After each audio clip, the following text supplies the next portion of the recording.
Welcome everyone. Today is the last video of our self assessment paper of science और इसके बाद हमारा शुरू होगा सॉल्व्ड वन, है ना।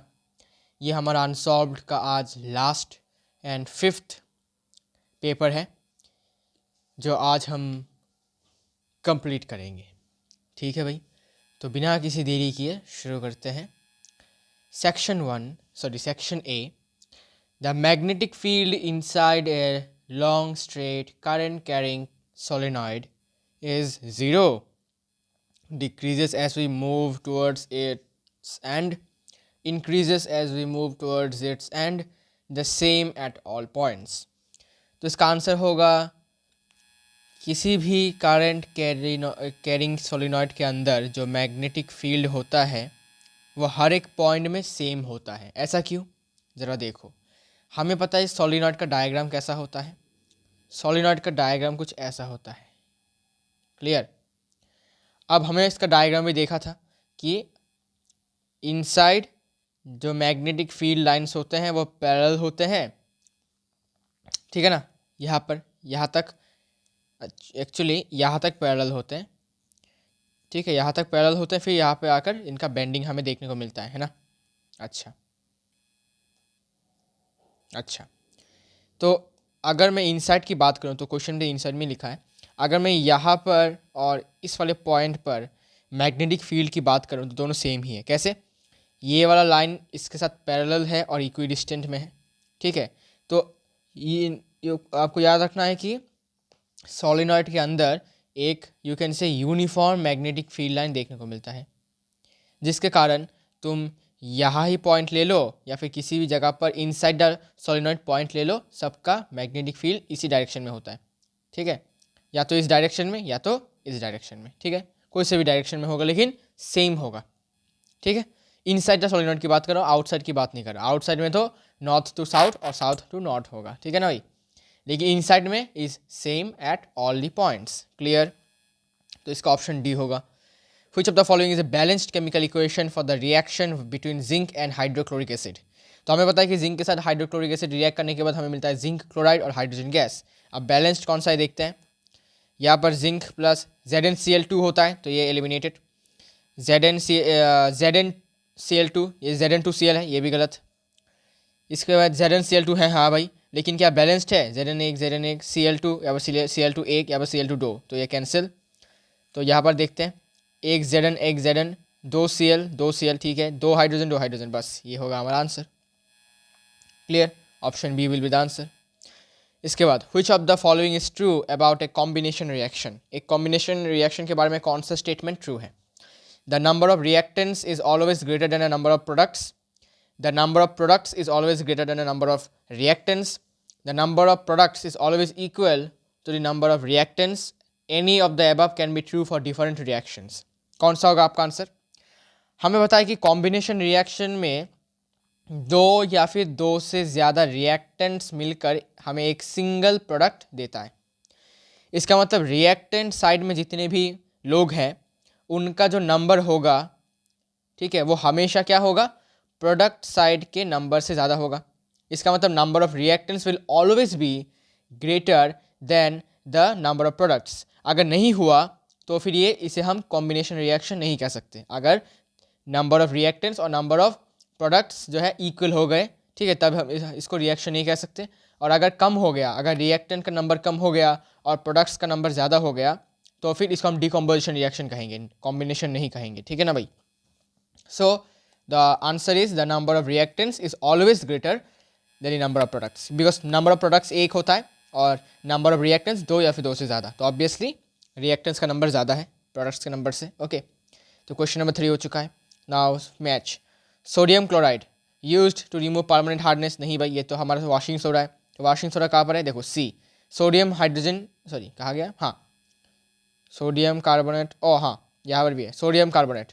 सोडियम कार्बोनेट मतलब हमारा Na2CO3, Na2CO3, ठीक है, is use to remove permanent hard. I guess यहाँ पर सोडियम कार्बोनेट डेकाहाइड्रेट होने वाला था, लेकिन खैर इन्होंने शायद लिखा नहीं। वैसे भी सोडियम कार्बोनेट से हम परमानेंट हार्डनेस रिमूव कर सकते हैं, लेकिन फिर भी थोड़ा देख लेना भाई, आई गेस कि यहाँ पर डेकाहाइड्रेट होगा।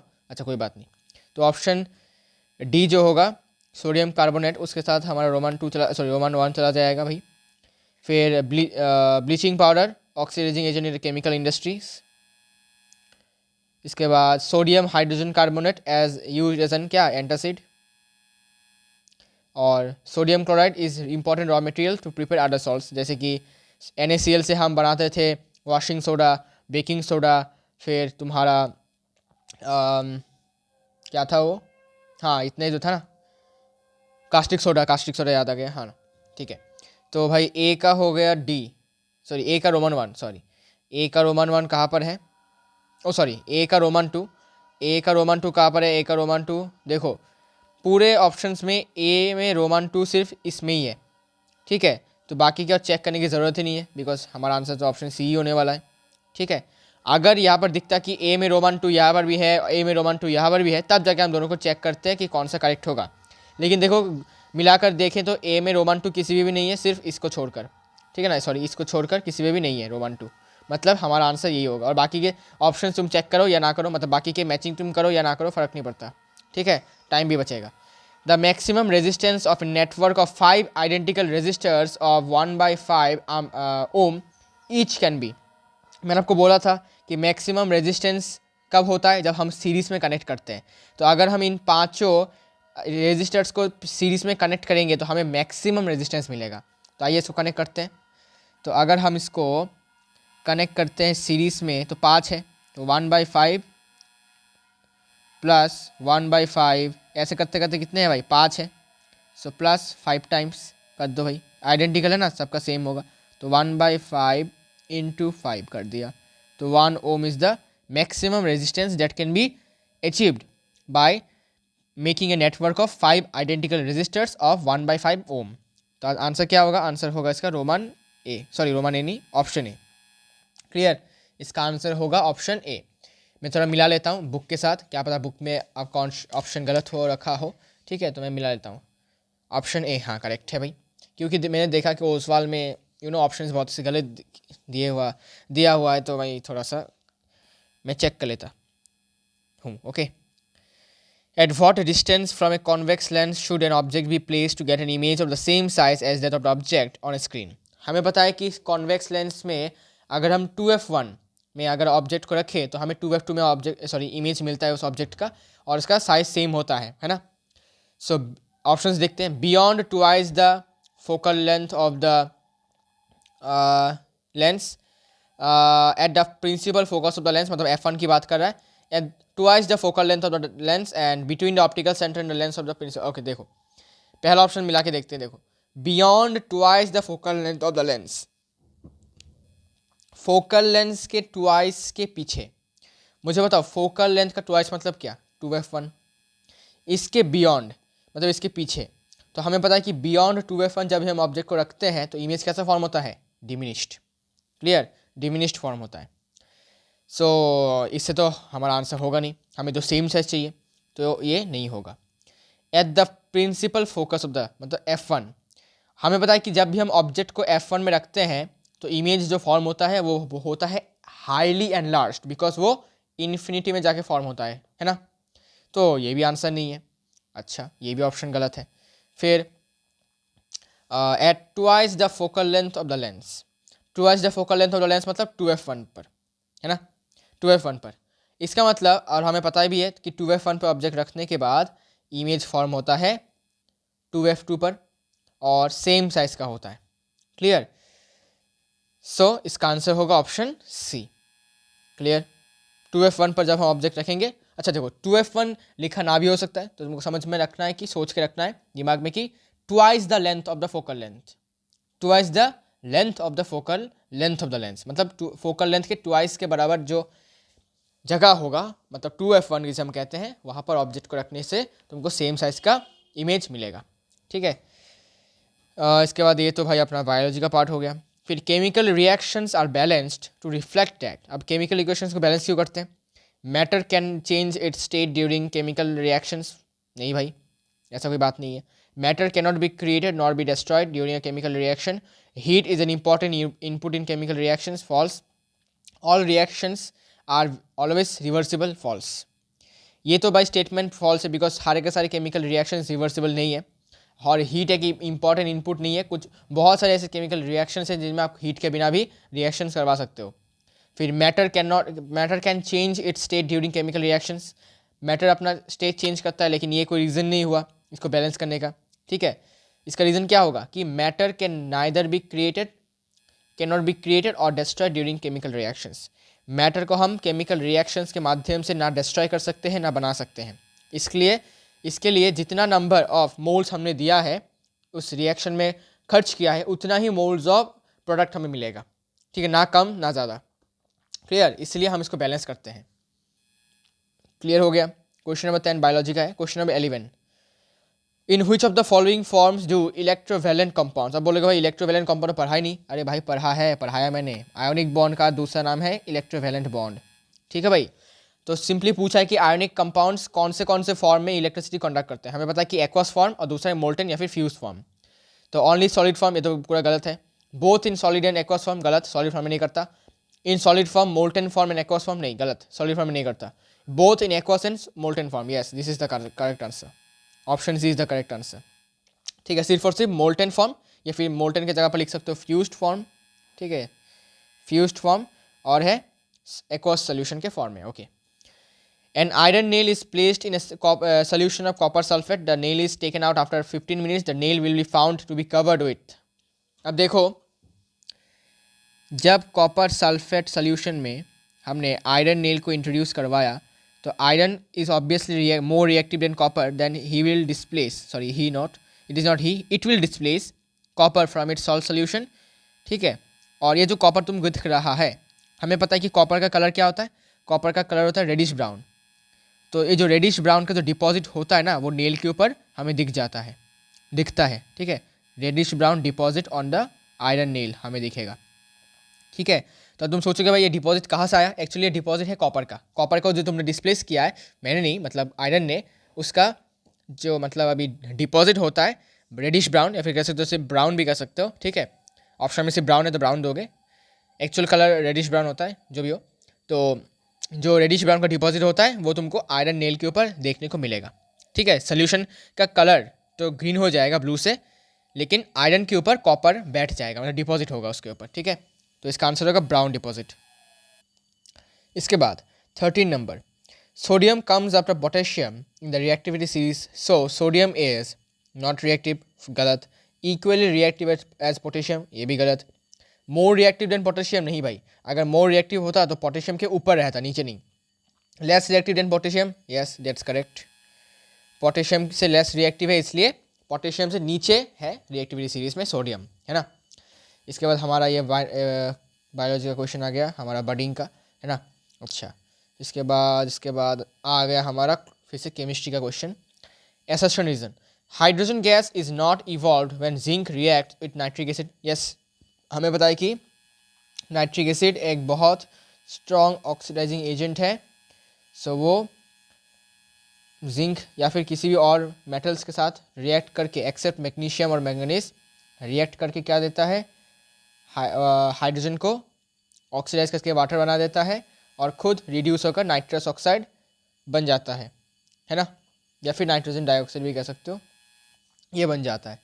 सो जिंक के साथ जब भी नाइट्रिक एसिड रिएक्ट करेगा तो हाइड्रोजन गैस इवॉल्व नहीं होगा. ट्रू बात है, assertion is true. Nitric acid oxidises the hydrogen gas produce to water and itself gets reduce. भाई एकदम परफेक्ट है. ठीक है, इसमें रीज़न भी दे दिया एकदम करेक्टली. तो इसका आंसर क्या होगा, इसका आंसर ए होगा. ठीक है भाई, बिकॉज एसर्शन भी ट्रू है, रीज़न भी ट्रू है. ठीक है, और इस रीज़न ने एसर्शन को एकदम करेक्टली एक्सप्लेन कर दिया है कि क्यों ऐसा होता है, कि क्यों हाइड्रोजन गैस प्रोड्यूस नहीं होता. बिकॉज नाइट्रिक एसिड ऑक्सीडाइज करता है हाइड्रोजन गैस को, उसको वाटर बना देता है और वो खुद रिड्यूस हो जाता है और नाइट्रस ऑक्साइड या फिर नाइट्रोजन डाइऑक्साइड बन जाता है. Clear, okay. इसके बाद और एसर्शन रीजन में है कुछ नहीं हमारा ज़रूरत का. फिर section B, an object is placed at a distance of 10 centimetre from a convex mirror of focal length 15 centimetre, find the position of the image form by the mirror. So object distance is -10 centimetre given. Focal length of a convex mirror is positive 15 centimetre. ठीक है, हमें अभी v निकालना है ना, तो 1/v equals to 1/f equals to 1/v plus 1/u, because ये mirror की बात है, ठीक है, ध्यान रखना। 1/v equals to 1/f minus 1/u, so 1/15 minus minus plus 1/10, तो इट विल बी 15, 150 ले लिया तो 10 + 15 लिख दिया। तो ये कितना आ गया भाई, रिमूव कर देता हूँ थोड़ा सा पार्ट, कितना आया 25/150 है ना। सो 1/v इक्वल्स टू 25/150, 5 से डिवाइड करेंगे, सो 1/6 आएगा। क्लियर। तो कितना आ गया भाई, v आ गया हमारा 6 सेंटीमीटर, ठीक है भाई, v आ गया हमारा 6 सेंटीमीटर। अच्छा, v तो आ गया भाई 6 सेंटीमीटर, ये तो निकालना था ना पोजीशन ऑफ द इमेज। अब आपको लिखना कहाँ पर है कि the image is formed, the image is, या फिर विल बी फॉर्म्ड कह सकते हो, the image will be formed 6 centimetre behind the mirror, obviously, because convex mirror में इमेज हमेशा behind the mirror he form होता है। क्लियर। तो 6 centimetre behind the mirror is the answer. Okay, clear, समझ में आया क्या? ठीक है, ओके। तो हो गया। ओसवाल में आई गेस इसका आंसर गलत दिया हुआ है, इसमें लिखा है कि image is formed 30 centimetre behind the mirror, ये गलत है, 6 सेंटीमीटर होगा भाई, ठीक है।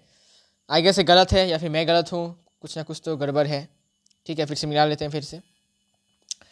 N object is placed distance of 10 centimetre from a convex mirror. Okay, एक ऑब्जेक्ट को 10 सेंटीमीटर दूर रखा गया है कॉन्वेक्स मिरर से। कॉन्वेक्स मिरर, अब ऑब्जेक्ट डिस्टेंस हमेशा नेगेटिव होता है। एक convex mirror of focal length, convex mirror है भाई, तो फोकल लेंथ होगा 15, पॉजिटिव होगा कॉन्वेक्स मिरर में, कॉनकेव में नेगेटिव होता है। Find the position of the image formed. So 1/f equals to 1/v plus 1/u। अब यहाँ से 1/15 बिठाया, 1/v, फिर माइनस 1/10। इसके बाद मैंने इसको उस तरफ लाया तो 1/15 plus 1/10 equals to 1/v। LCM लेता हूँ भाई, 15, 10, 3 से दिया, सॉरी 3 से नहीं, क्या बोल रहा हूँ, 5 से दिया तो 3, 2, 15, ये 30 हो जाता है, ये हो जाएगा 2 और ये हो जाएगा 3, 5/30 जो क्या आता है 1/6। ठीक है, मेरा आंसर ठीक है, ओसवाल का गलत है, ठीक है। ओसवाल में 30 सेंटीमीटर है, उसको 6 सेंटीमीटर कर लो भाई जल्दी से। ओके, डन हो गया, 21 नंबर हो चुका है, 2 बार चेक भी हो चुका है। Now question number 22, 2 magnetic field lines don't intersect each other, why? बहुत पढ़ाया हुआ क्वेश्चन है, ठीक है, देख लेना नोट्स में। How is a uniform magnetic field line? How is a uniform magnetic field in a given region represented? It is represented by parallel and equidistant lines. ठीक है, parallel and equidistant lines मैंने पढ़ाया हुआ है already. Draw diagram in your answer. कैसा diagram draw करना है, इस बहुत सिंपल है, ऐसे ऐसे लाइन ड्रॉ कर दो, ठीक है। याद रखना कि इक्विडिस्टेंस होना चाहिए, एक दूसरे से सेम दूरी पर होना चाहिए, बस ऐसे कर देना। ये हो गया हमारा uniform magnetic field. Clear, parallel भी होना चाहिए और इक्विडिस्टेंस भी होना चाहिए। डन। इसके बाद what is the relation between the density of magnetic field lines and the strength of the magnetic field? बोला है कि मैग्नेटिक फील्ड लाइन की डेंसिटी मतलब क्राउडनेस या फिर कह सकते हो क्लोजनेस, कुछ भी कह सकते हो, and the strength of the magnetic field. हमें बताया कि जितना ज़्यादा क्राउडनेस होता है, मतलब जितना ज़्यादा डेंसिटी होता है मैग्नेटिक फील्ड लाइंस का, उतना ज़्यादा मैग्नेटिक फील्ड का स्ट्रेंथ बढ़ता है। सो डायरेक्टली प्रोपोर्शनल लिख सकते हो, it is directly proportional, directly proportional, ठीक है। It is directly proportional to the strength of the magnetic field लिख सकते हो, ठीक है। इसका आंसर होगा डायरेक्टली प्रोपोर्शनल, ऐसे डायरेक्टली प्रोपोर्शनल दे दो, it is directly proportional, directly proportional मतलब जितना ज़्यादा मैग्नेटिक फील्ड लाइंस का डेंसिटी बढ़ेगा, मतलब जितना ज़्यादा मैग्नेटिक फील्ड लाइंस का क्लोजनेस बढ़ जाएगा, या फिर कह सकते हो कि हायर डेंसर या फिर higher density of magnetic field lines means more powerful is the magnetic field, okay, या फिर more stronger is the magnetic field, ऐसा भी कह सकते हो, ठीक है। अच्छा भाई, समझ में तो आ गया है। जैसे हमने देखा था कि बार मैग्नेट के पोल वाले हिस्से में ज़्यादा मैग्नेटिक फील्ड लाइंस थे, इसका मतलब उसमें स्ट्रेंथ ज़्यादा था। और जब हमने बीच में देखा तो बीच में ऐसे करके बहुत कम you can say magnetic field lines थे, तो उनका स्ट्रेंथ कम था। तो पोल में ज़्यादा था बिकॉज उसमें ज़्यादा डेंसिटी था मैग्नेटिक फील्ड लाइंस का, मतलब मैग्नेटिक फील्ड लाइंस बहुत सारे थे, है ना, तो इसलिए वहाँ पर स्ट्रेंथ भी ज़्यादा था। इसके बाद आ जाते हैं question number 26। Give one example of each of the following.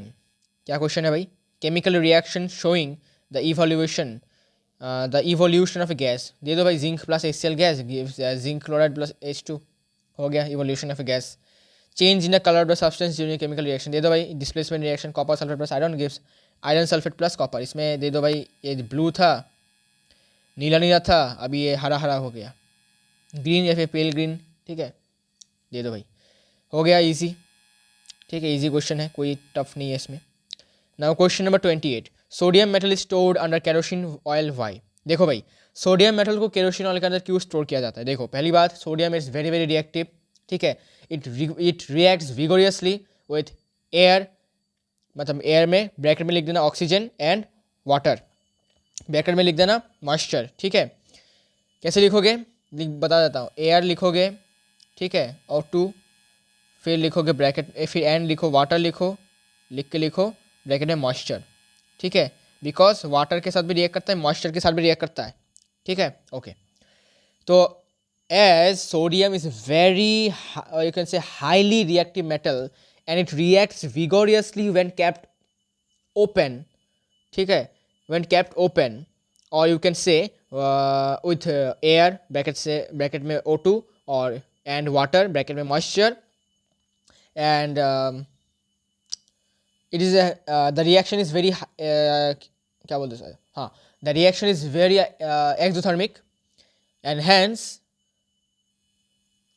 it is stored under kerosene oil because the density of kerosene is more than the density of sodium and sodium metal, potassium भी होगा, ठीक है, potassium lithium सब कुछ होगा, sodium potassium lithium. और density ज़्यादा मतलब क्या कि डेंसिटी ज़्यादा होने के कारण सोडियम जो है वो उस कंटेनर के अंदर ही रहता है। मतलब सपोज हमारा ये जो केरोसिन का कंटेनर है, तो केरोसिन इतना लेवल तक है, तो सोडियम ऊपर नहीं आता, सोडियम नीचे ही रहता है, बिकॉज इसका डेंसिटी कम है केरोसिन से। और केरोसिन का असली काम क्या है कि केरोसिन में आपको kerosene is a organic compound. Organic compound का मतलब क्या भाई? कार्बनिक कंपाउंड है भाई, कार्बनिक कंपाउंड है ना, जैसे कि इथेनॉल, ऑयल, ये सब कुछ क्या है? कार्बनिक कंपाउंड। वैसे ही केरोसिन भी नॉन पोलर सॉल्वेंट है, मतलब कार्बनिक कंपाउंड है।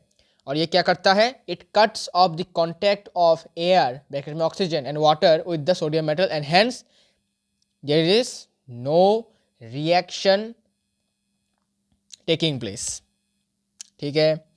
जैसे आपको लिखना है अपने वर्ड से, अपने खुद के सोच विचार करके आपको लिखना है, ठीक है। Some metal oxides are soluble in water, what are the aqueous solutions of this oxides called and write one example of such a solution. तो हमें पता है कि कुछ कुछ मेटल ऑक्साइड्स सोल्यूबल है वाटर में, जैसे sodium oxide, potassium oxide, calcium oxide, magnesium oxide, ये सारे के सारे वाटर में सोल्यूबल है। इन्हें हम कहते हैं एल्कालाइन सोल्यूशन, और प्लूरल बोले तो एल्काली सोल्यूशन, ठीक है, एल्कालाइन भी बोल सकते हो, एल्कालाइन ये सिंगुलर वर्ड है, और एल्कालाई मतलब प्लूरल वर्ड है, ठीक है, दोनों का मतलब सेम ही है, एल्कालाई एल्कालाइन सेम ही मतलब है। इनको हम कहते हैं एल्कालाइन सोल्यूशन या फिर alkali solutions.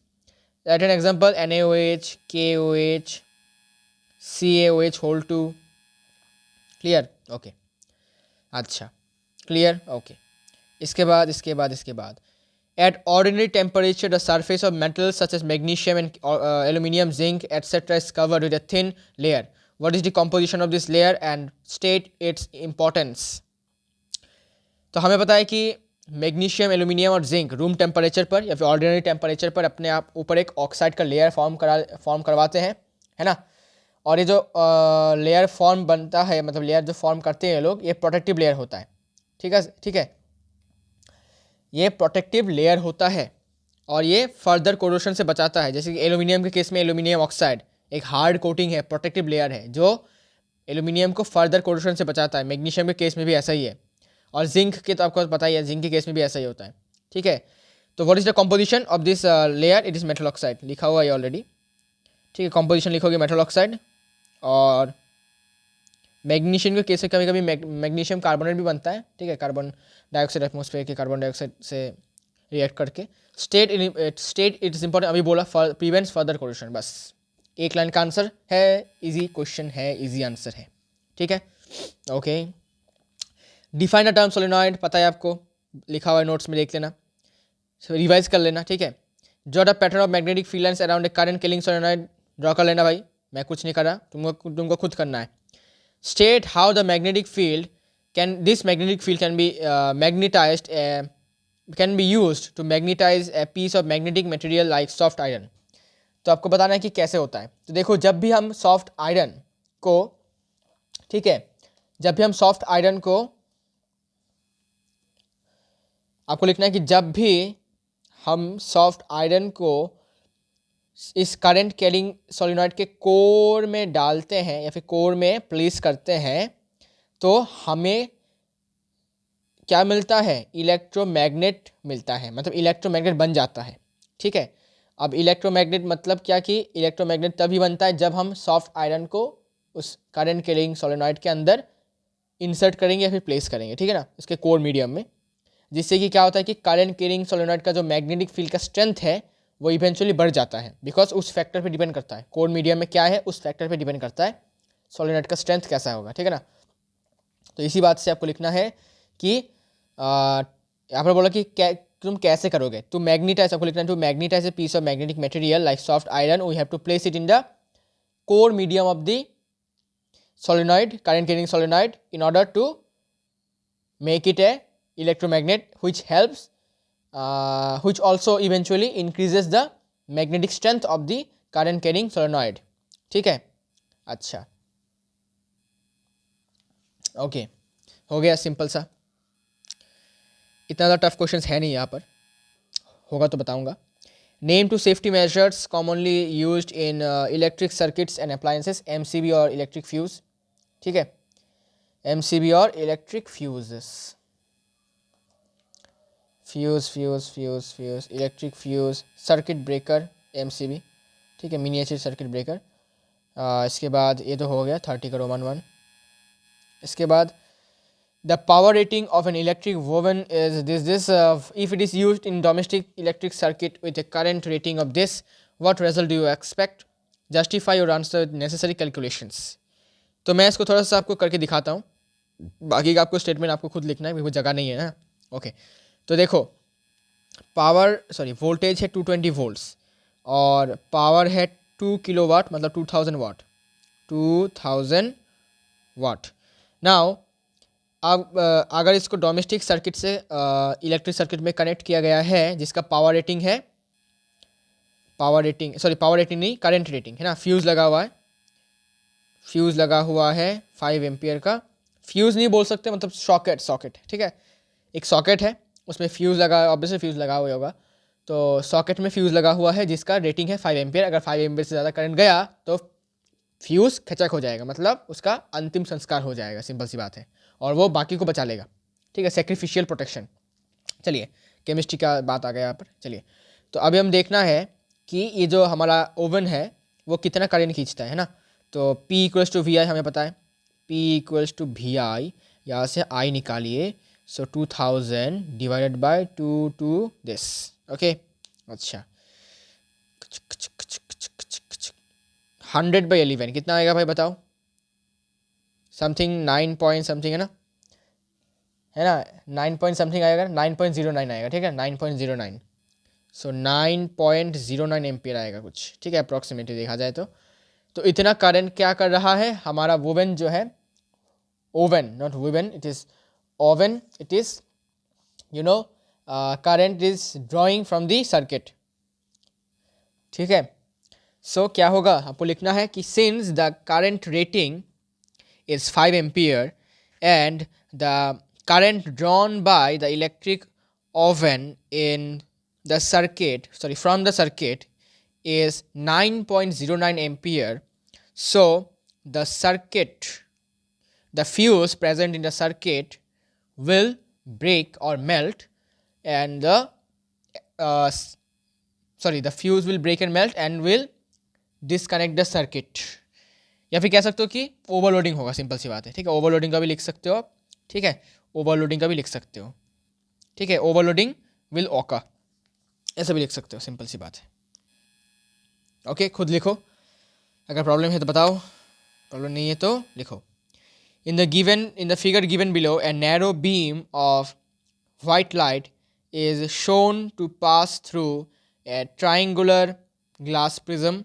After passing through the prism, it produces a spectrum XY on the screen. Now name the phenomenon. Okay, phenomenon का नाम बताओ.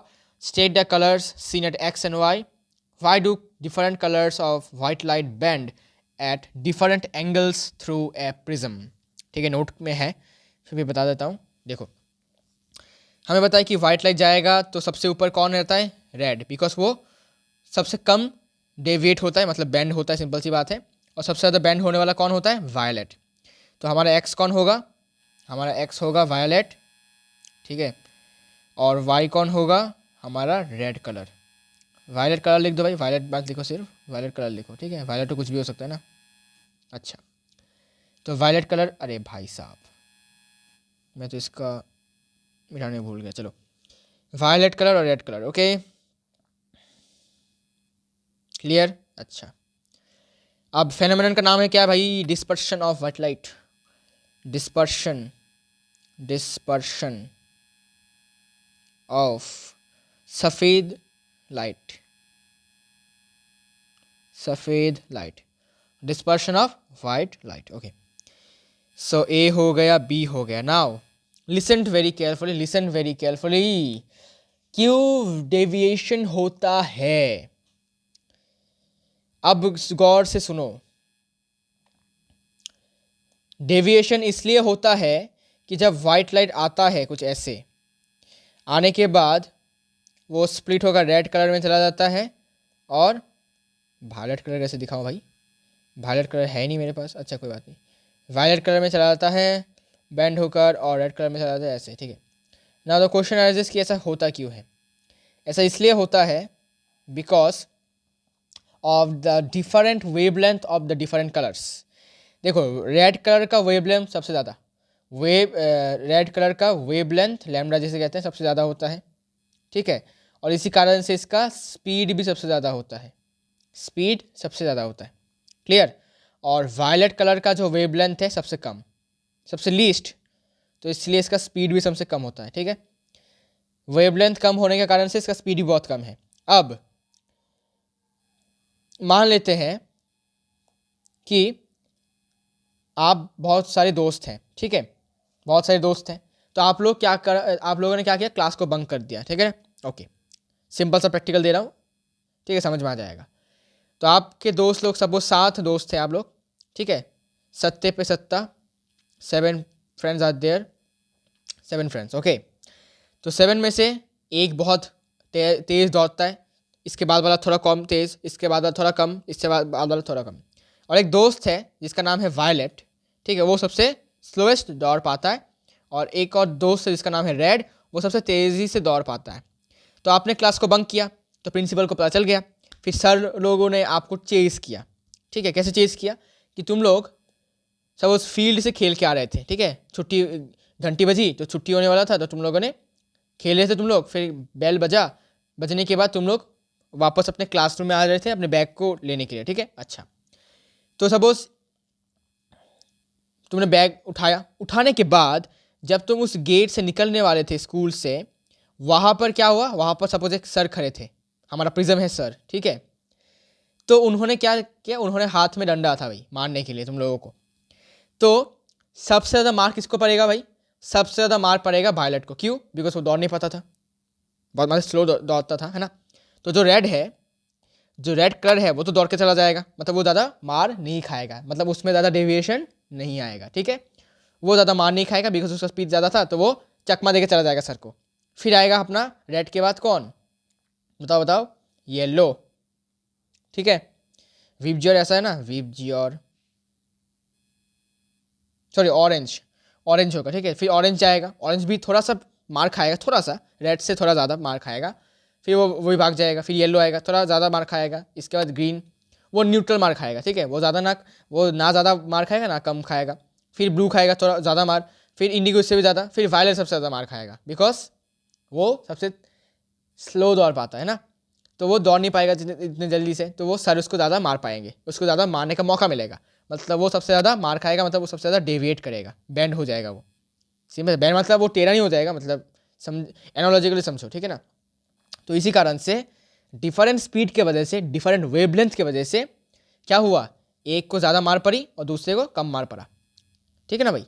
तो इसलिए रेड कलर को वो तेज़ी से दौड़ पाता है, तो उसको कम बैंड कर पाया हमारा प्रिज्म, मतलब हमारा सर उसको बहुत कम मार पाया, ठीक है, मारने गया था लेकिन वो भागते चला गया स्पीड से, ठीक है ना। अच्छा,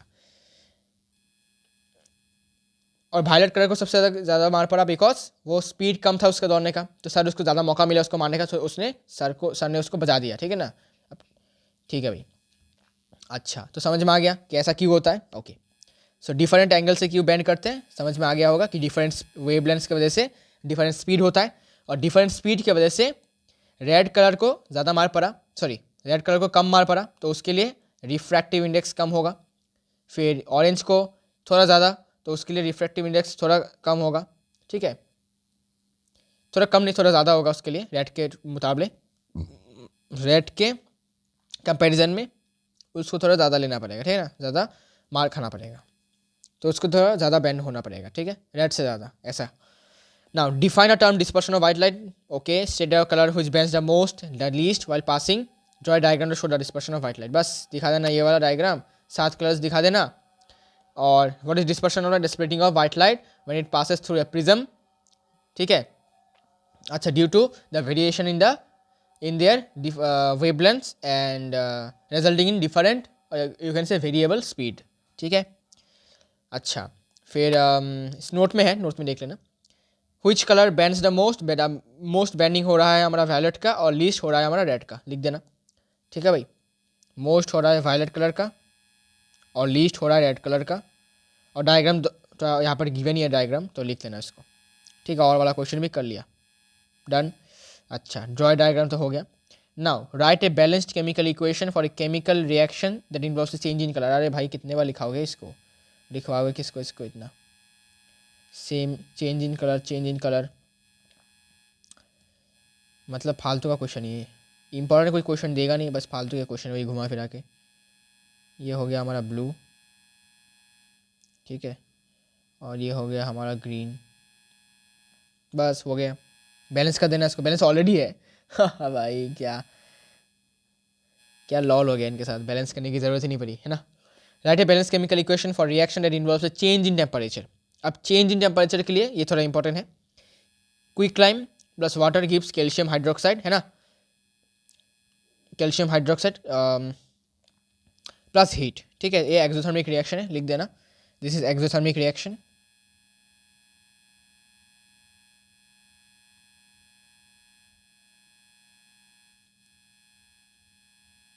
क्लियर, एक्सोथर्मिक रिएक्शन, तो हीट निकलेगा, तो यहाँ पर हीट इंक्रीज हो रहा है, the heat is increased here, ठीक है, ये होगा इंक्रीज्ड, डन। इसके बाद हमारा ख़त्म होने वाला है, ज़्यादा बड़ा नहीं था ये। State whether the current and potential differences in all the bulbs will be same और different when in a circuit 3 bulbs of the same wattage are connected in series. तो गौर से देखो, सेम वेटेज का मतलब क्या है, सेम वेटेज मतलब बल्ब्स का जो पावर रेटिंग है वो सेम है, ये बल्ब का पावर रेटिंग, इस वाले बल्ब का पावर रेटिंग, और इस वाले इस वाले बल्ब का पावर रेटिंग सेम है। तो पावर रेटिंग सेम होने के कारण क्या होता है पता है, वोल्टेज इक्वली डिस्ट्रीब्यूट होता है, इसमें वोल्टेज V/3, इसमें वोल्टेज V/3, इसमें वोल्टेज V/3। और वेटेज सेम होने का और एक मतलब भी होता है कि इसका रेजिस्टेंस सेम R/3, इसका रेजिस्टेंस सेम R/3, इसका रेजिस्टेंस सेम R/3, ठीक है भाई। ओके, तो अब और क्या पूछा ठीक से देखते हैं इसमें पूछा गया है कि भाई क्या चेंजेस होगा करंट में और हमारे इसमें, ठीक है। अच्छा रुको, पोटेंशियल डिफरेंस अलग अलग होगा, सॉरी पोटेंशियल डिफरेंस अलग अलग होगा, ठीक है, इक्वली डिस्ट्रीब्यूट नहीं होगा, बिकॉज रेजिस्टेंस सेम होगा लेकिन करंट सेम, रेजिस्टेंस सेम, लेकिन वोल्टेज अलग अलग होगा, बिकॉज सीरीज में वोल्टेज डिवाइड होता है। तो रुको थोड़ा सा, रुको थोड़ा सा देखो, थोड़ा वेट, समझते हैं इसको, ठीक है। तो जब हमने सेम वेटेज की बात की तो पावर सबका सेम होगा, ठीक है। तो पावर जब सेम होगा, पावर सेम होने का मतलब क्या होगा, पावर सेम होने का मतलब होगा सेम वेटेज, है ना। तो जब हम इसको सीरीज़ में कनेक्ट करेंगे, हमें तो पता है कि सीरीज़ में क्या होता है, करंट तो सेम रहता ही रहता है, तो इसमें तो भाई करंट सेम होगा, ठीक है, इस केस में करंट सेम होगा, ठीक है। रेजिस्टेंस इक्वली डिवाइड नहीं हो सकता, ठीक है, इक्वली रेजिस्टेंस डिवाइड नहीं हो सकता, ठीक है, मैंने गलत बोला है, ठीक है। तो यहाँ पर करंट जो है वो तो सेम है ही, बिकॉज सीरीज़ में ऑब्वियसली करंट सेम ही रहता है ना, करंट सीरीज़ में सेम रहता है। अब पोटेंशियल डिफरेंस की बात अगर करें तो ऐसा हो सकता है कि मैन्युफैक्चरिंग में जो हमारे बल्ब्स हैं उनका रेजिस्टेंस थोड़ा सा वेरीफाइंग हो सकता है, मतलब थोड़ा सा ऊंच नीच हो सकता है, लेकिन अगर हम आइडियल कंडीशन को माने, ठीक है, अगर आइडियल कंडीशन की बात करें और सारे के सारे बल्ब्स तो आइडेंटिकल है बिकॉज सेम वेटेज है, पावर सबका सेम है, तो वैसे देखा जाए तो वोल्टेज भी सब में सेम बटेगा, ठीक है, सब में सेम वोल्टेज बटेगा, ठीक है। अगर हम उस नेगेटिविटी को छोड़ दें, अगर हम आइडियल कंडीशन को ले, ठीक है, कि रेजिस्टेंस भी सेम होगा, ठीक है, तो इसी कारण से इसमें लिखो कि वोल्टेज भी सेम होगा, ठीक है, इस केस में वोल्टेज भी सेम होगा और करंट भी सेम जाएगा हर एक बल्ब से, ठीक है। अच्छा, अब सेम वेटेज को कनेक्ट किया गया है पैरेलल में, और हमें पता है कि पैरेलल में वोल्टेज सेम रहता है, तो यहाँ पर वोल्टेज को सेम लिख दो भाई, ठीक है, वोल्टेज को सेम लिख दो बिकॉज वोल्टेज सेम रहेगा ही रहेगा पैरेलल में। अब करंट की बात करते हैं, करंट क्या पैरेलल में सेम रहेगा या फिर नहीं, तो देखो करंट जो रहेगा वो डिफरेंट होगा, ठीक है, लेकिन क्वेश्चन में गिवन है कि सेम वेटेज का बल्ब है, सेम वेटेज का बल्ब मतलब क्या कि पावर सेम है सबका, ठीक है। अब क्योंकि सबका वेटेज सेम है तो सारे के सारे जितने भी बल्ब्स हैं पैरेलल में सब में इक्वली करंट घुसेगा, बिकॉज पावर सेम है, सबको सेम अमाउंट का करंट चाहिए होगा। सपोज तुम्हारा दोस्त ए और तुम बी और एक और दोस्त है सी, तुम्हारे दोस्त को भी सपोज GTA 5 खेलना पसंद है, तुम्हें भी GTA 5 खेलना पसंद है, और तुम्हारे एक और दोस्त सी को भी GTA 5 खेलना पसंद है, तो तुम लोग क्या करोगे, तुम लोग दोस्ती करोगे, करने के बाद क्या करोगे, वो सपोज तुमने GTA 5 खरीदा, ठीक है, सपोज तुमने खरीदा, तो क्योंकि तुम्हारे दोस्त लोगों को भी खेलना पसंद है और तुम लोग दोस्त भी हो, तो तुम लोग क्या करोगे, तुम लोग 90 मिनट्स टोटल खेलोगे, मतलब 1.5 घंटा, तो किसी एक को 30 मिनट्स, एक को 30 मिनट्स और एक को 30 मिनट्स, ऐसे करके, तो सबको इक्वल अमाउंट में इक्वल टाइम दिया जाएगा खेलने के लिए, क्लियर, खेलने के लिए इक्वल टाइम दिया जाएगा, बिकॉज तुम लोग का जो मोटिव है, जो मतलब पसंदीदा खेल है वो GTA 5 है, तो सबका सेम पसंदीदा खेल है, तो सबको सेम टाइम दिया जाएगा, जिससे कि कोई ज़्यादा ना खेले और कोई कम ना खेले, है ना, ऐसा होगा दोस्ती में। अब अगर तुम्हारा दोस्ती में अगर एक को ज़्यादा खेलना पड़ रहा है और दूसरे को अगर कम खेला, तो वो दोस्ती नहीं है, वो थोड़ा मजाक भी है, ठीक है, साथ साथ दोस्ती भी है, ठीक है ना, तो वो चलता है। लेकिन अगर हम इस बात की बात करें, यहाँ पर की बात करें, तो ये करंट भी सेम होगा, ठीक है, करंट भी यहाँ पर सेम होगा, बिकॉज हर एक बल्ब को सेम करंट चाहिए होगा, बिकॉज सबका पावर रेटिंग सेम है, ठीक है, मतलब वेटेज सेम मतलब पावर रेटिंग सेम, ठीक है। अच्छा, अब different wattage are connected in series, अब इसमें देखते हैं, तो जब तुम सीरीज की बात करो तो करंट तो सेम होगा ही होगा, ठीक है, no doubt current will be the same, because series में करंट हमेशा सेम ही रहता है। अब वोल्टेज की बात करते हैं, the potential difference will be what, different और same, it will be different, why so, because अभी पावर रेटिंग सेम नहीं है, ठीक है, पावर सेम नहीं है, तो जिसका पावर सेम, अच्छा जिसका पावर ज़्यादा होगा, ठीक है, जिसका पावर ज़्यादा होगा उसका रेजिस्टेंस कम होगा, क्लियर है बात। तो अगर थ्री बल्ब्स में से सपोज एक बल्ब है 40 वाट का, दूसरा है 50 का, एक और है 60 का, तो जिसमें सबसे ज़्यादा पावर है उसका रेजिस्टेंस कम है, मतलब वो ज़्यादा करंट खींचेगा, क्लियर। ज़्यादा करंट खींचेगा, ठीक है। ज़्यादा करंट खींचेगा भी क्या, सीरीज़ में है तो ज़्यादा करंट खींचेगा भी क्या, सबको सेम ही करंट मिलेगा, ठीक है। मुझे लगा ये पैरेलल की बात कर रहा हूँ मैं, सॉरी। तो रेजिस्टेंस कम होने से उसमें वोल्टेज ज़्यादा उसको मिलेगा, ठीक है। 60 वाट को वोल्टेज ज़्यादा ड्रॉप होगा उसमें, रुको, ज़्यादा वोल्टेज ड्रॉप नहीं, कम वोल्टेज ड्रॉप होगा, उल्टा होगा ना, क्योंकि उसके साथ रेजिस्टेंस, हाँ ठीक है, इसके साथ उल्टा होगा, इन्वर्सली प्रोपोर्शनल है। तो देखो फिर से बताता हूँ, थोड़ा सा गलती हुआ अपन, ओके, गलती होता ही है। सपोज 40 वाट का एक बल्ब है, एक 50 वाट का बल्ब है, एक 60 वाट का बल्ब है। अब जिस बल्ब का रेजिस्टेंस ज़्यादा होगा उसको उसमें ज़्यादा वोल्टेज ड्रॉप देखने को मिलेगा, मतलब जिसमें सबसे ज़्यादा रेजिस्टेंस उसमें सबसे ज़्यादा वोल्टेज ड्रॉप, मतलब उसको ज़्यादा वोल्टेज देना पड़ेगा। सपोज़ आपके परिवार में 3 बच्चे हैं, तो एक है मोटा, एक है पतलू और एक है मीडियम। अब जो पतला है उसको कम खाना पड़ेगा, जो मीडियम है उसको मीडियम खाना पड़ेगा, और जो मोटा है उसको ज़्यादा खाना पड़ेगा, मतलब उसमें रेजिस्टेंस ज़्यादा है तो उसको ज़्यादा खिलाना भी पड़ेगा, तो ज़्यादा उसको वोल्टेज भी चाहिए होगा। क्लियर है? तो इसलिए अगर मान लेते हैं कि 60 वाट को ज़्यादा वोल्टेज मिल गया तो बाकियों को क्या मिलेगा, बाकियों को कम कम मिलेगा, बिकॉज मोटे को ज़्यादा मिल गया खाना, तो बाकी पतले और मॉडरेट वाले को कम खाना मिलेगा, ठीक है ना। बिकॉज सब खाना तो यही खा गया ना, मतलब 80% खाना तो यही खा गया और बाकी 10% करके वो दोनों को मिलेगा, है ना। तो इसलिए क्योंकि पावर रेटिंग सेम नहीं है तो रेजिस्टेंस भी अलग अलग होगा, और रेजिस्टेंस का अलग अलग होने से वोल्टेज ड्रॉप भी अलग अलग होगा। तो यहाँ पर आ जाएगा तुम्हारा वोल्टेज डिफरेंट। क्लियर?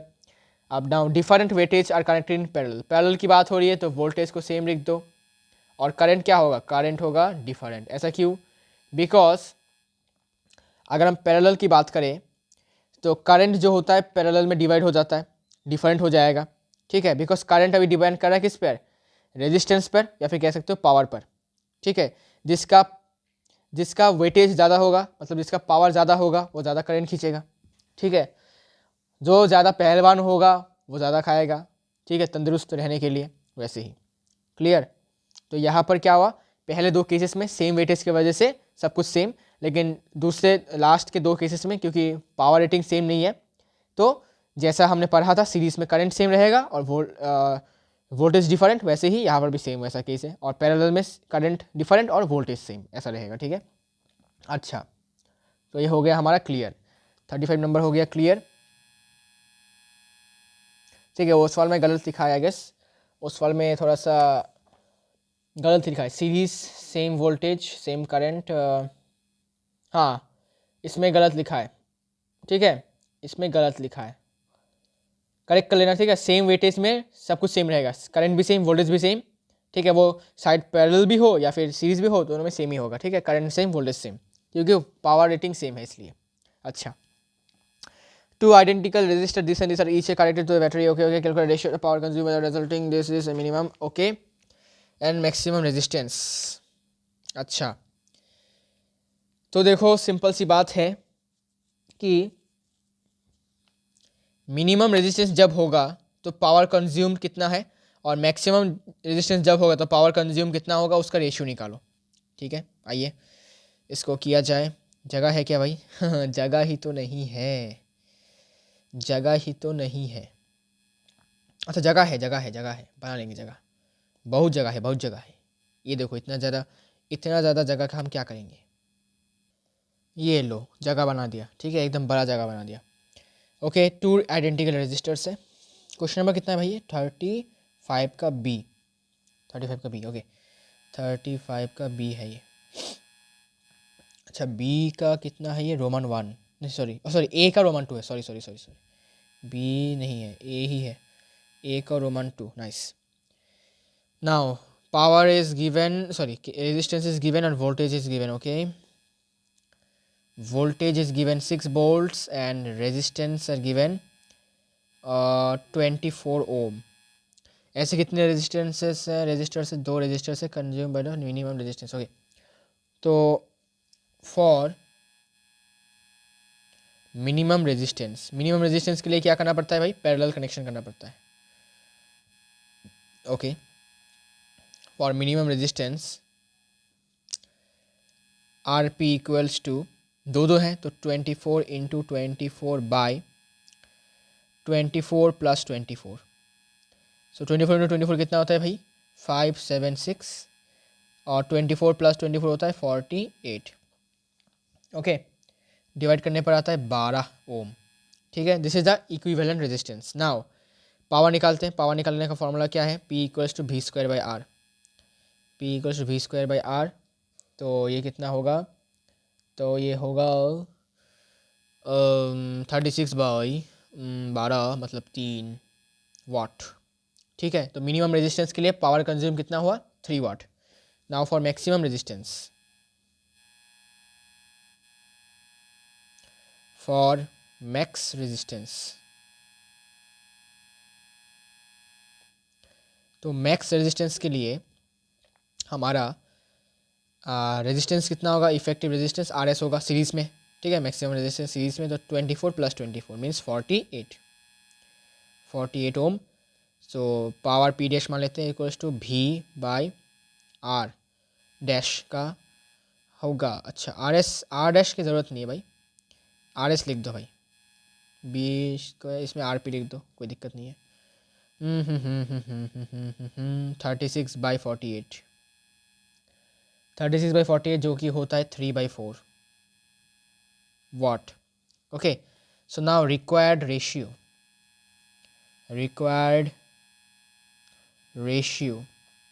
क्या बोला, मिनिमम और मैक्सिमम का रेशियो ना। मिनिमम 3 है बाय, रुको ऐसे लिखता हूँ, P by P dash, 3 divided by 3/4। ठीक है, तो इट विल बी, ये और ये कैंसिल, 4 जाएगा ऊपर, 4:1 is the answer. Clear, 4:1 is the required ratio. Clear हो गया, रिक्वायर्ड रेशियो क्या हो गया, ओके 4:1। ठीक है, अच्छा डन, ओके डन। तो ये हो गया, मिनिमम मैक्सिमम क्या हो गया। Draw a schematic diagram of A circuit consisting of a battery of 6 cells of this and resistor। Okay, calculate the following. Okay, चलिए ड्रॉ करते हैं, चलिए ड्रॉ करते हैं।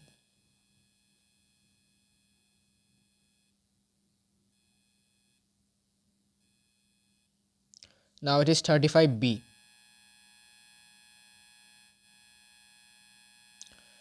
35 का B है ये।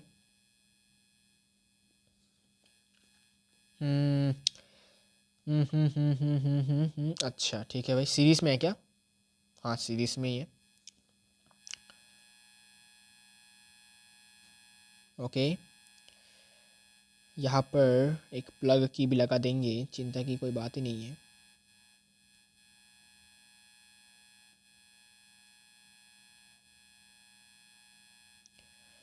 कितने सेल से, 6 सेल से 2 वोल्ट के ना, 6 लगाने पड़ेंगे भाई, 1 2 3 4, अरे 4 5 6। क्लियर, उसके बाद यहाँ पर आ जाओ, इसको कनेक्ट कर लिया है, तो 6 सेल से 2 बोल्ट करके, तो टोटल कितना हो गया 12 bolt.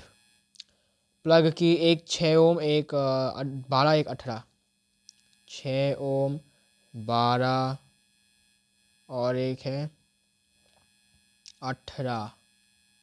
Clear, now you have to find something, electric current flowing in the circuit, potential difference across 18 ohm resistor, electric power consumed in 18 ohm resistor। ठीक है समझ गया। सीरीज में है तो रेजिस्टेंस क्या होगा, total resistance 6 + 12 + 18, so it will be 36 ohm, voltage 12 volts, so therefore current using Ohm's law, V by R, 12/36 1/3 ampere. ठीक है, ये हो गया एक answer, 1/3 ampere is the answer. इसके बाद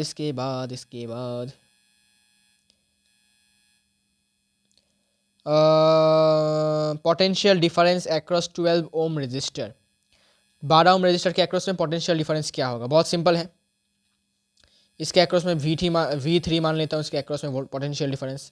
सो V3 will be what? I into R3, ठीक है, I इंटू R3। क्यों? अब सीरीज है तो करंट तो इसके अंदर से भी करंट क्या दौड़ रहा होगा? 1/3 एम्पियर का ही सीरीज में है, लेकिन इसका रेजिस्टेंस 18 ओम है, ठीक है ना, तो वोल्टेज क्या होगा? ओम्स लॉ से IR, तो करंट तो 1/3 ही है, रेजिस्टेंस 18 है, तो ये हो जाएगा 6 volts is the answer. 6 volts is the answer, ठीक है। पोटेंशियल डिफरेंस अक्रॉस हो गया। नाउ इलेक्ट्रिक पावर कंज्यूम्ड, तो इसको मैं मान लेता हूँ कि पावर इसने कंज्यूम्ड किया P3, ठीक है, P3। So P3 equals to what? V3 into I, ठीक है।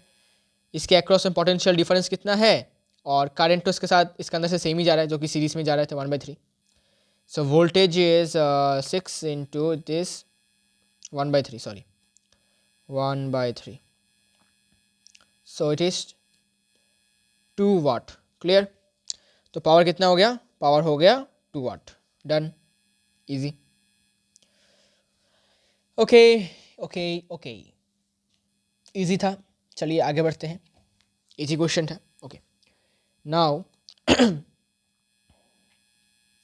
Explain the formation of calcium chloride. भाई ये कब से देख रहा हूँ, कैल्शियम क्लोराइड ही दे रहे हैं भाई बार बार ये लोग, ठीक है। इसका same question, why do ionic compounds not conduct electricity in solid form. अरे भाई कितने बार रिपीट हुआ भाई ये क्वेश्चन? सैम्पल पेपर 1 में देखा था, 3 में देखा था, अभी 5 में आ रहा है। वाह भाई वाह। Read the following sentence statements. Stainless steel does not rust, iron, nickel and chromium form an alloy. Does statement Q present a valid explanation for statement P? Justify your answer. इसका जो आंसर है according to me, इसका answer no होना चाहिए, ठीक है। इसका मतलब एकदम डॉटेड आंसर, एकदम पॉइंटेड आंसर जो होना चाहिए वो होना चाहिए कि नो। Now why so? इसका आंसर नो क्यों होना चाहिए? इसका आंसर नो इसलिए होना चाहिए क्योंकि यहाँ पर बोला है कि स्टेनलेस स्टील में जंक नहीं लगता, रस्टिंग नहीं होता, और स्टेटमेंट क्यू में लिखा है कि आयरन, निकल और क्रोमियम एक एलॉय बनाते हैं, ठीक है ना भाई, एक फॉर्म एन एलॉय। सो इसने, इस स्टेटमेंट क्यू ने तो इसको एक्सप्लेन ही नहीं किया कि रस्टिंग क्यों नहीं होता, है ना। इसमें तो बस बोला कि फॉर्म एन एलॉय करता है तो हो गया बस काम। अरे भाई रस्टिंग कौन प्रिवेंट कर रहा है? यहाँ पर क्रोमियम कर रहा है, ठीक है। निकल तो स्ट्रेंथ दे रहा है, और आयरन का क्या कर रहा है? आयरन तो कुछ का काम ही नहीं है, इसका आयरन का कुछ काम ही नहीं है यहाँ पर, ठीक है। बस आयरन को प्रोटेक्ट करने के लिए निकल और क्रोमियम के एलॉय बनाया गया है, जिसको हम कहते हैं क्या? स्टेनलेस स्टील, है ना। इसके एलॉय का नाम स्टेनलेस स्टील है। इसमें रस्टिंग क्यों नहीं हो रहा? बिकॉज क्रोमियम है, रस्टिंग से प्रिवेंट कर रहा है।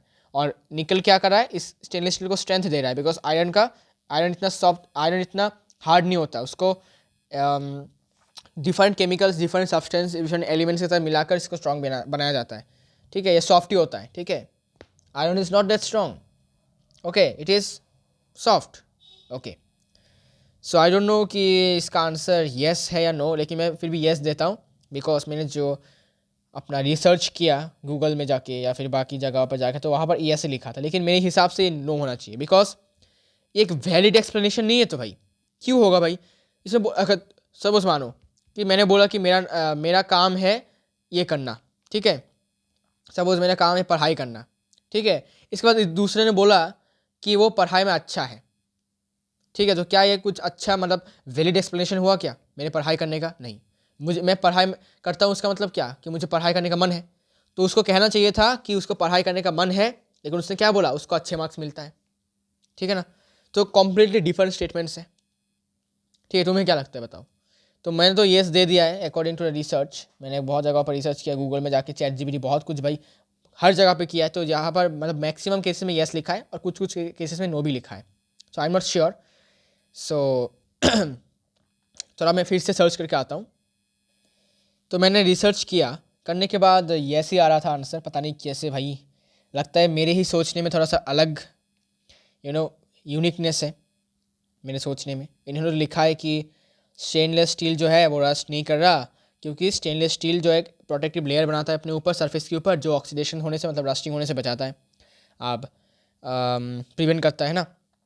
अब स्टेटमेंट क्यू कहता है कि आयरन निकल क्रोमियम जो है एक एलॉय बनाता है, और स्टेनलेस स्टील भी क्या है, आयरन निकल और क्रोमियम का ही निकल है, सॉरी एलॉय है, और क्रोमियम जो है वो ही रस्टिंग से बचाता है जब एक थिन इनविजिबल लेयर बनाकर क्रोमियम ऑक्साइड का। ठीक है, अब ये लेयर क्या करता है कि वाटर और ऑक्सीजन को आयरन के साथ रिएक्ट करने नहीं देता और रस्ट नहीं होता। और निकल क्या करता है कि एलॉय के स्ट्रेंथ और कोरोशन रेजिस्टेंस को बढ़ाता है। ठीक है, तो कोई बात नहीं भाई, क्योंकि यस लिखा है तो मैं यस ही दूंगा। ठीक है, जगह जगह पर यस लिखा है तो मैं कुछ कह नहीं सकता इसको। फिर भी मुझे पता नहीं क्यों ये वियर्ड लगा ये स्टेटमेंट्स। ठीक है, अगर यहाँ पर लिखा होता कि आयरन निकल and chromium form an alloy and chromium is the key element in preventing the rusting, ठीक है, तब मैं एकदम पक्के तरीके से यस लिखता। लेकिन फिर भी मेरे मन में अभी थोड़ा सा some kind of you can say कि डिसएग्रीमेंट टाइप कुछ है। ओके कोई बात नहीं, यस लिखा है तो यस ही लिखेंगे। चलिए okay, what is thermite process, पता है आपको, जब एल्यूमिनियम ऑक्साइड बनता है। कैसे बनता है भाई, हमें तो नहीं पता। जब हम आयरन ऑक्साइड को रिड्यूस करने के लिए एल्यूमिनियम के साथ रिएक्ट करवाते हैं, कहाँ पर करवाते हैं, हमारे मशीन्स में है, बहुत सारी मशीन्स हैं, ठीक है ना। जिस प्रोसेस को हम कहते हैं एल्यूमिनोथर्मी। ठीक है, इसका एक और नाम दिया गया है थर्माइट प्रोसेस। ओके, तो इसमें क्या होता है कि आयरन जो होता है वो रिड्यूस होकर हमें मोल्टेन फॉर्म में मिलता है, Fe इन मोल्टेन फॉर्म, मतलब लिक्विड स्टेट में मिलता है, और आयरन के साथ साथ हमें मिलता है एल्यूमिनियम ऑक्साइड और बहुत ज़्यादा हीट निकलता है ना। इस प्रोसेस को हम कहते हैं थर्माइट प्रोसेस।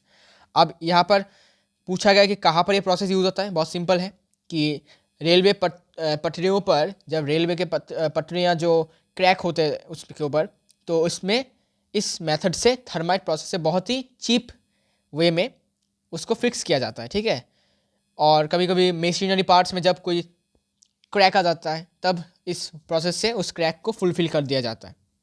ठीक है, तो इसमें आपको लिख सकते हो। अच्छा, इसमें केमिकल इक्वेशन जो है वो मैं लिख देता हूँ कि Fe2O3 plus aluminium gives Fe liquid state में प्लस एल्यूमिनियम ऑक्साइड सॉलिड में प्लस हीट, ये भी सॉलिड, ये भी सॉलिड। ठीक, क्लियर। ओके, नाउ बैलेंस कर देना। Where does the metal aluminium used in the process occur in the reactivity series of metals? बोला गया है कि जो यहाँ पर जो एल्यूमिनियम यूज़ हुआ है वो रिएक्टिविटी सीरीज में कहाँ पर है। तो लिख देना कि वो रिएक्टिविटी सीरीज में मैग्नीशियम के ठीक नीचे है। ठीक है, और कह सकते हो कि जिंक के ऊपर है। ठीक है, मैग्नीशियम और जिंक के बीच में भी लिख सकते हो, कोई दिक्कत नहीं है। ओके ओके ओके, चलिए आगे बढ़ते हैं। मतलब मॉडरेटली रिएक्टिव मेटल है। क्लियर, अच्छा भाई, समझ में आ गया। इसके बाद वेयर डज हो गया। Now name the substances that get oxidized and reduce in this process. बहुत सिंपल है, पहले आयरन के साथ ऑक्सीजन था, अब राइट हैंड साइड में आयरन अकेला है तो ऑक्सीजन का रिमूवल हुआ, मतलब Fe2O3 क्या हुआ, रिड्यूस हुआ। क्लियर। इसके बाद एल्यूमिनियम पहले अकेला था, राइट हैंड साइड में इसके साथ ऑक्सीजन आ गया, तो एडिशन ऑफ ऑक्सीजन को क्या कहेंगे, ऑक्सीडेशन, मतलब एल्यूमिनियम यहाँ पर ऑक्सीडाइज हुआ है, बस ऑक्सीडाइज हुआ एल्यूमिनियम और रिड्यूस हुआ है अपना Fe2O3। डन। अच्छा okay, Roman 3 done. Question number 37 और 38, लास्ट 2 क्वेश्चन बाकी है। ओके, फिर 39 तो बायोलॉजी का क्वेश्चन है। Salts play very important role in our daily life. फालतू फालतू क्वेश्चन लिखे हैं यहाँ पर, पढ़ने की जरूरत नहीं है। ठीक है, आइडेंटिफाई, पढ़ भी सकते हो तुम्हारी मर्जी।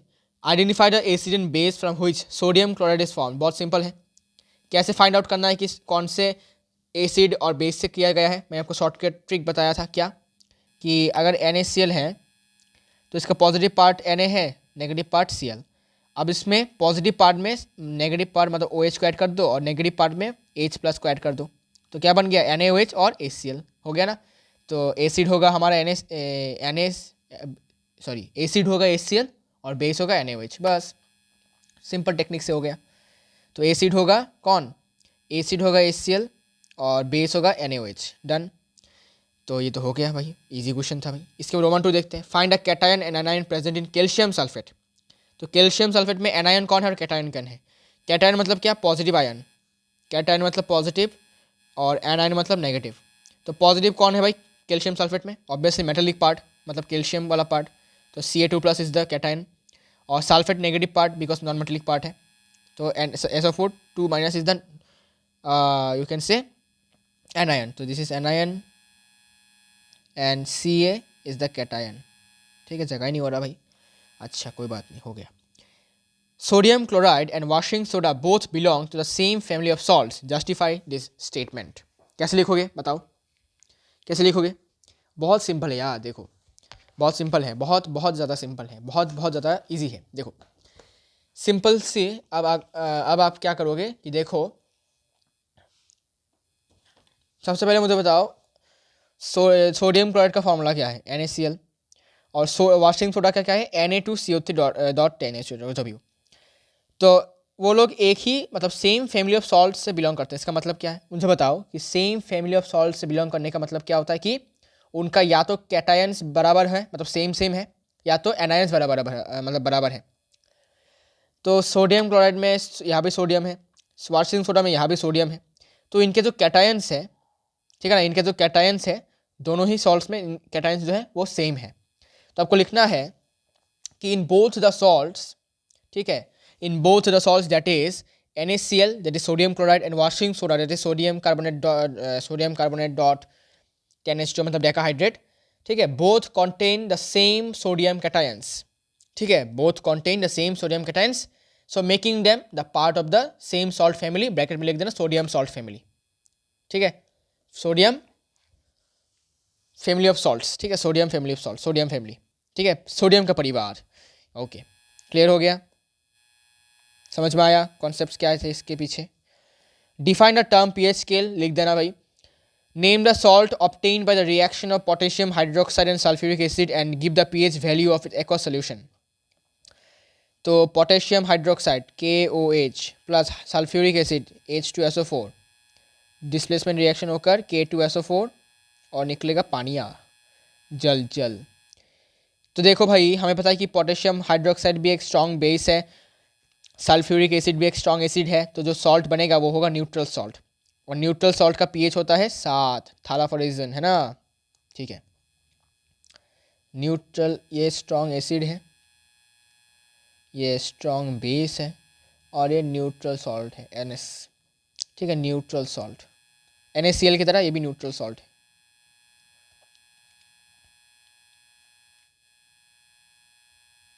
न्यूट्रल सॉल्ट हो गया।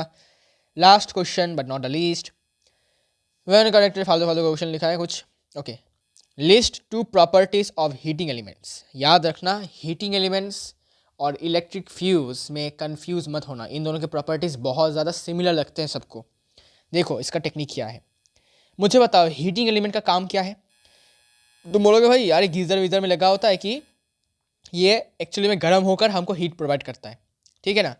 तो मुझे बताओ ऐसा क्या प्रॉपर्टी ज़रूरत पड़ेगा जिससे कि वो गर्म तो होगा लेकिन मेल्ट नहीं होगा। ज़रा सोचो कि गर्म तो होगा, एकदम गर्म होगा, रेडिश हॉट हो जाएगा, लेकिन मेल्ट नहीं होगा।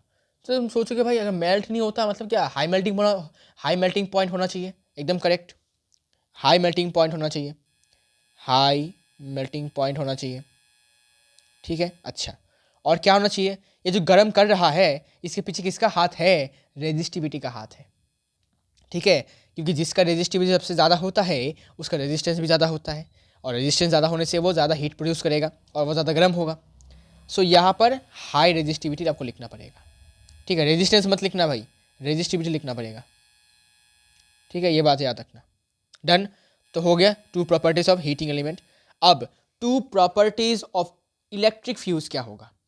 इलेक्ट्रिक फ्यूज का काम क्या है भाई कि ज़्यादा करंट आने से ही वो मेल्ट हो जाएगा, मतलब मेल्ट हो जाएगा मतलब क्या होना चाहिएगा भाई, क्या इसका मेल्टिंग पॉइंट भी हाई दे दूँ, नहीं, अगर मेल्टिंग पॉइंट हाई होगा तो पिघलेगा नहीं और सर्किट खल्लास हो जाएगा, ठीक है, सर्किट को बचाने वाला कोई नहीं होगा, ठीक है। तो फ्यूज़ का काम है कि जल्दी से मेल्ट हो जाना, तो जल्दी से मेल्ट होने का मतलब क्या कि उसका मेल्टिंग पॉइंट कम होना पड़ेगा, लो मेल्टिंग पॉइंट, क्लियर। लेकिन अब पिघलने के लिए गर्म होना पड़ेगा, तो गर्म होने के लिए क्या ज़्यादा होना पड़ेगा, रेजिस्टिविटी ज़्यादा होना पड़ेगा, तभी तो ज़्यादा हीट निकलेगा और वो मेल्ट होगा। सो यहाँ पर हाई रेजिस्टिविटी फिर से एंट्री मारेगा। तो गौर से देखो, लोग कंफ्यूज कहाँ पर होते हैं, लोग कंफ्यूज होते हैं कि लो मेल्टिंग पॉइंट होगा या हाई मेल्टिंग पॉइंट होगा। बहुत लोग इलेक्ट्रिक फ्यूज़ में भी हाई मेल्टिंग पॉइंट लिख देते हैं, कॉमन सेंस नहीं है उनमें भाई। अगर मेल्टिंग पॉइंट ज़्यादा हुआ तो पिघलेगा ही नहीं इलेक्ट्रिक फ्यूज़, और तुम्हारा सर्किट को बचाने वाला पिघलेगा ही नहीं, तो सेक्रीफाइस ही नहीं होगा वो, तो बचेगा कैसे तुम्हारा सर्किट। ठीक है, तुमने लिखा रेजिस्टिविटी हाई है, हाँ भाई मान लिया, बिकॉज उसको मेल्ट होना पड़ेगा, और मेल्ट होने के लिए उसको टेम्परेचर चाहिए, ज़्यादा टेम्परेचर चाहिए, है ना। ठीक है, तो ज़्यादा टेम्परेचर जाने के लिए होने के लिए क्या करना पड़ेगा, बताओ बताओ।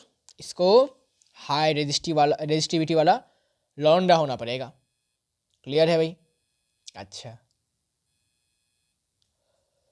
ठीक है भाई, समझ में आ गया। Okay, now name the principal on which an electric fuse works. क्या होगा भाई प्रिंसिपल का नाम, बताओ भाई जल्दी से, जल्दी से बताओ भाई, जल्दी से बताओ भाई।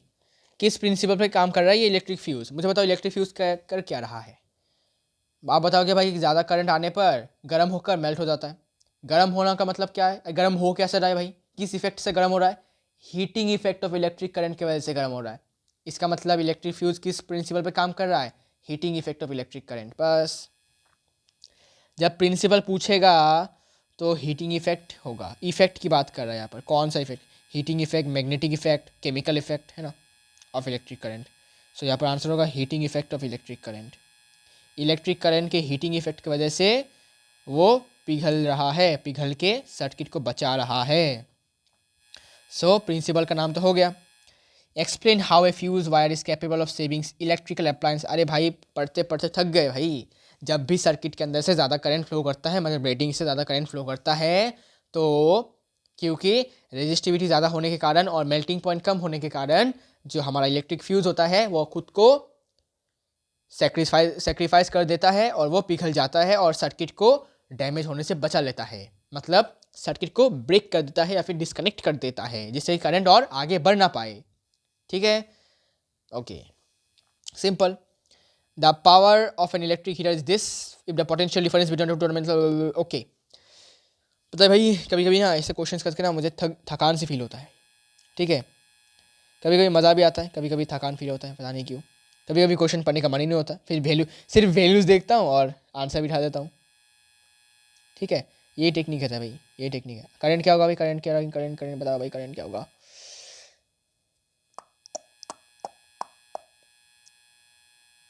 घड़ी टिकटॉक टिकटॉक कर रहा है, ये देखो 5 एम्पियर आ गया है। अब बताओ भाई इसका आंसर क्या होगा। करंट जो खींच रहा है लौंडा वो 5 एम्पियर है, मतलब हमारा जो इलेक्ट्रिक हीटर है, और रेटिंग भी है 5 एम्पियर। तो क्या मेल्ट होगा या फिर मॉड को छू के टक से वापस आ जाएगा, बताओ बताओ।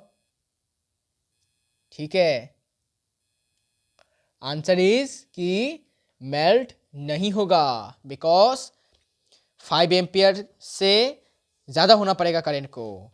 अगर 5 एम्पियर से या फिर 5 एम्पियर से कम है या फिर 5 एम्पियर के बराबर है तो कोई दिक्कत नहीं है।